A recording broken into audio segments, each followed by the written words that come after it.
રાજકોટ જિલ્લાના Patanvav police station વિસ્તારના એક ગામની સરકારી પ્રાથમિક શાળામાં ફરજ બજાવતા શિક્ષક દેવાનંદ બેરા સામે બાલવાટિકામાં અભ્યાસ કરતી માસૂમ બાળકીઓ સાથે શારીરિક અડપલા અને જાતીય સતામણી આચરવામાં ગંભીર આક્ષેપો સામે આવ્યા છે।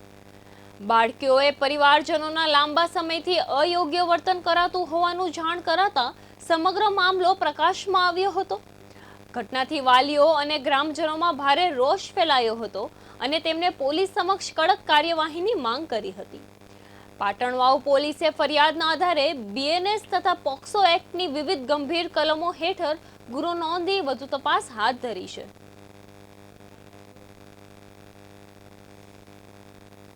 વેલ બાલવાટિકામાં અભ્યાસ કરતી નાની વયની બાળકીઓ સાથે શારીરિક અને જાતીય સતામણી કરવાના ગંભીર બનાવ સામે આવતા 8 જૂન 2024 ના રોજ પાટણવાવ પોલીસ સ્ટેશન ખાતે ભારતીય ન્યાય સંહિતા 2023 ની કલમ 75(2), 51(2), 64(2), 65(2) તથા પોક્સો અધિનિયમની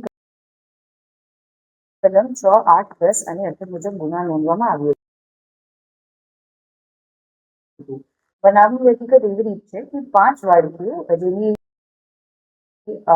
ઉમ્ર વર્ષ 6 થી 7 વચ્ચે છે એના ઉપર એમના જ શિક્ષક દ્વારા દુષ્કર્મ કરવામાં આવ્યું છે અને પોતાની પોઝિશનનો લાભ લઈ આ ટીચરે બાળકીઓની એવી પણ ધમકી આપતું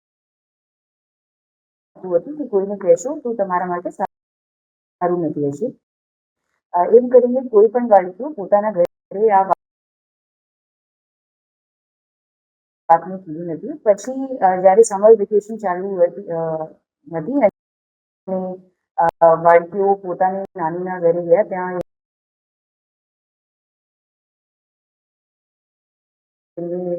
આપણા કઝન જે એમની જ ઉંમરના હતા એમના સાથે આ વાતો શેર કરી અને પછી એમના વડાને પણ આ વાતની ખબર પડી।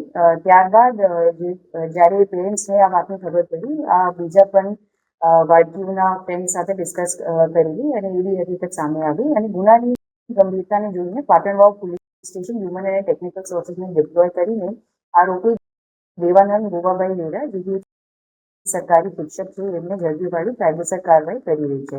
પીડિત બાલિકાઓની નિવેદન અને એમના પેરેન્ટ્સનું નિવેદન પણ દેવામાં આવ્યું છે અને બીજા પણ સાયન્ટિફિક પુરાવા એકત્રિત કરવામાં